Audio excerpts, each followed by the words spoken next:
Hey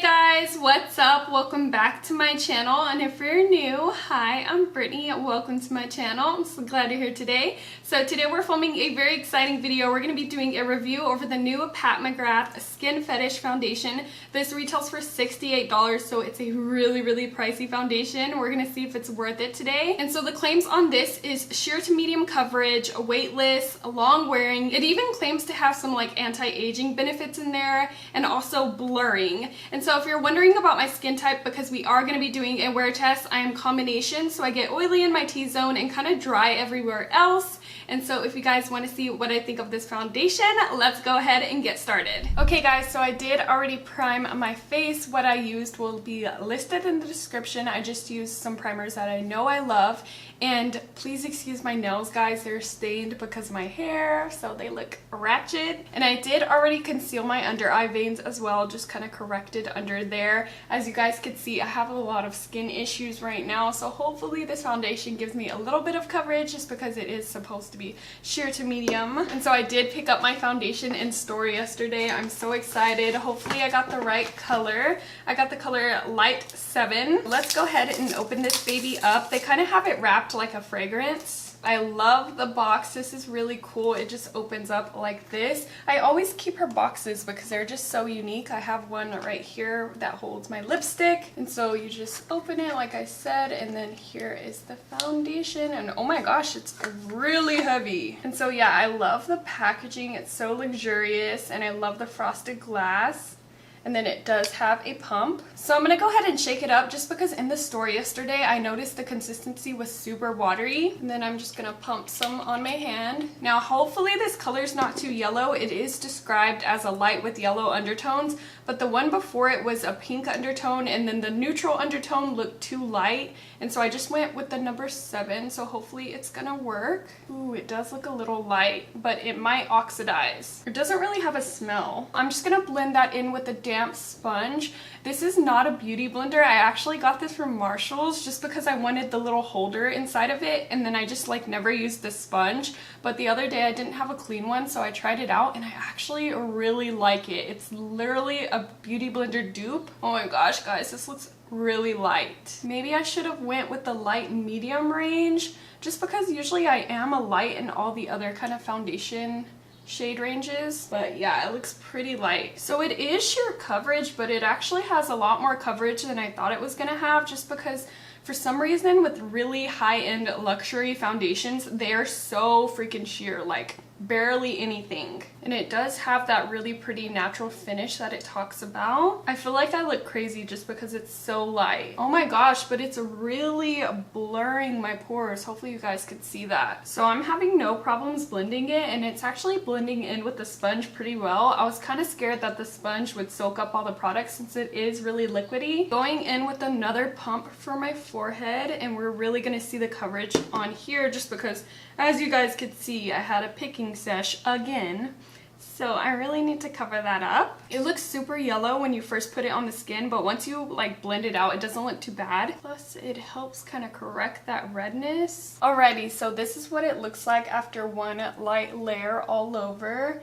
And I am going to try to build it up, but one thing I am noticing is that it is starting to set, so it's starting to get a little bit less dewy. It still has that like natural pretty finish, but I could tell like it's just starting to dry down a little bit. So I'm not going to build it up everywhere, just in the spots that I need it. Now that I've been using it, I can smell a little bit of something. It kind of has like a hint of paint smell, but nothing too crazy. You really have to like pay attention to even smell it. So this is what it looks like after I built it up, and it built up really nicely. Like it doesn't feel heavy on the skin whatsoever, and it did cover most of my blemishes. Now this one is just driving me crazy because it looks so ugly, but that's just my fault. It's not the foundation's fault. I just mess with that one so much. So I do hope that this foundation oxidizes just a little bit, just because it's a little bit light, like I said, and I don't feel like switching out the color. But I am gonna apply the rest of my makeup, bronzer and all that jazz, and maybe it'll look better after that. But it is now 11:51,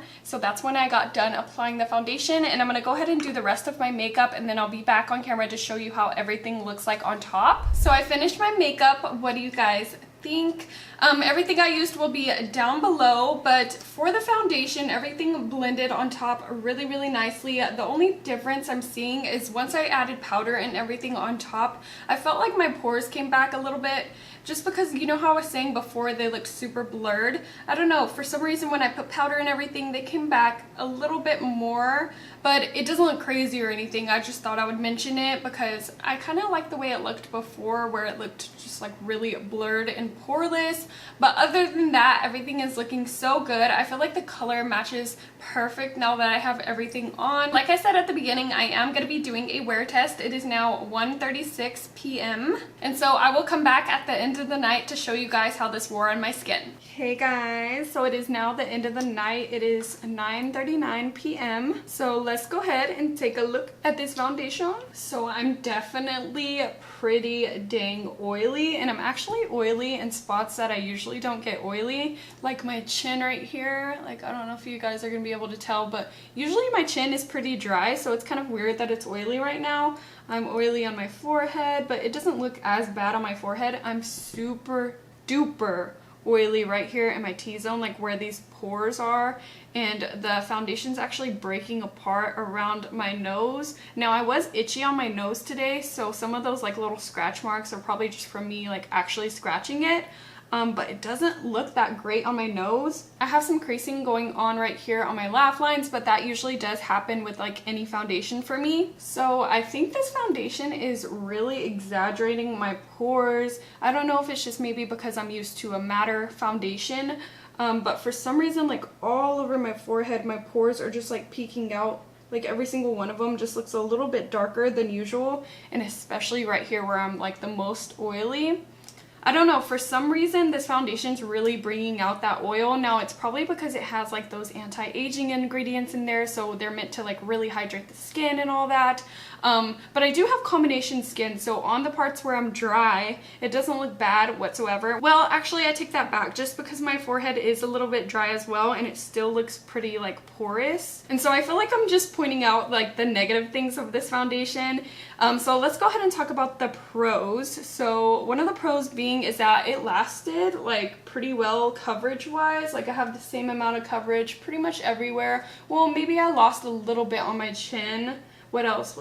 I don't think the color oxidized, which is good. Another pro is that I don't feel it on my face that much. Now, I do feel it a little bit more than I did when I first applied, just because it was a little bit thinner because I didn't have like my oil sitting on top, but I really can't feel it that much, if that makes any sense. But I did notice today that it's not transfer proof, just because I was doing a lot of cleaning and stuff, and I was getting like dust on my face and stuff, so I was kind of like touching it, and when I was touching it, the foundation was coming off. So I'm gonna go ahead and blot off the oil just so we can see if the foundation comes off with it, and if it doesn't, that's a good thing, but if it does, I mean, it's not that transfer proof.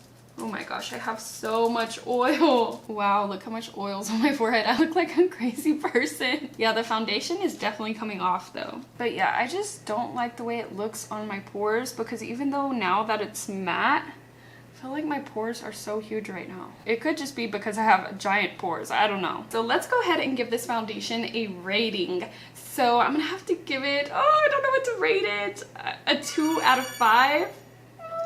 I know that's kind of harsh, but I don't know, I was really expecting to love this just because it's really pricey, and I don't know, it's Pat McGrath. It's her first foundation.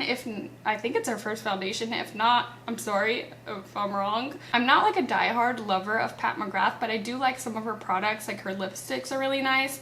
Her eyeshadows are good too, but I haven't seen the hype on it. Now, don't get mad at me for saying that, but like, I don't know, I just haven't seen the hype with the eyeshadows. But anyways, yeah, that's what I'm gonna rate it. I hope that you guys enjoyed this video. If you did, make sure to give it a thumbs up. I am still gonna be testing out this foundation, and I will definitely keep you guys updated. If you're not already subscribed to my channel, BritanyRaquell, go ahead and subscribe. I do make videos every Monday, Wednesday, and Friday, so keep a lookout for those. Also, let me know in the comments down below what you guys want me to review next. If you want me to review another foundation, because there is so many foundations coming out. So I just noticed that I had watermelon in my teeth the whole time that I was filming this outro. So I'm so sorry about that. Also, my hands are still really pink because of my hair. But I feel so dumb. But I'm not gonna go ahead and redo it just because I wanted to show you guys like how the foundation was looking, and obviously I blotted my skin and everything. So we're just gonna leave the clips in there with me having watermelon in my mouth. But yeah, I'll catch you guys in the next video. Bye!